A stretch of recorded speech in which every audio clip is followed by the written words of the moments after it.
السلام علیکم۔ رمضان المبارک کی آمد آمد ہے، تو ہم سب نے رمضان المبارک کا استقبال کیسے کرنا ہے، یا ہم رمضان المبارک سے پہلے کون کون سے کام کریں، اس حوالے سے مختصر سی گزارشات آپ کے سامنے رکھوں گا۔ سب سے پہلے ہم نے رمضان المبارک کی عظمت کو سیکھنے کی کوشش کرنی ہے، اس کی فضیلت کو سیکھنے کی کوشش کرنی ہے، کیونکہ جو مہمان ہمارے پاس آتا ہے اس کی جتنی عزت ہو، پھر ہم اس کے مطابق اس کی مہمان نوازی کرتے ہیں۔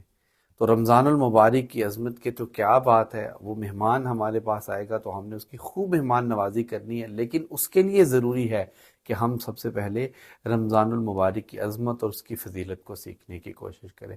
دوسرا کام یہ کرنا ہے کہ ہم نے اپنے دلوں کو پاک اور صاف کرنا ہے۔ تیسرا کام ہم نے یہ کرنا ہے کہ ہم نے اپنی نیتوں کے اندر اور زیادہ اخلاص کو جو ہے وہ پیدا کرنے کی کوشش کرنی ہے، اور اسی طرح ہم نے سابقہ گناہوں کی معافی اللہ تعالیٰ سے مانگنی ہے، اور اس طرح نیکی کا شوق اپنے اندر ہم نے پیدا کرنا ہے، اور برائی سے نفرت جو ہے ہم نے اپنے دل کے اندر پیدا کرنی ہے۔ وہ عظمت اور رحمت اور برکت والے مہینے کی آمد ہے، تو اس سے قبل ہم نے ان اعمال کو اپنی زندگی کے اندر شامل کرنا ہے۔ اللہ رب العزت کی ذات اگر ہماری زندگی کے اندر یہ رمضان آئے تو اس کی شان اور مقام کے مطابق ہمیں اس کی مہمان نوازی کرنے کی توفیق عطا فرمائے۔ والسلام علیکم۔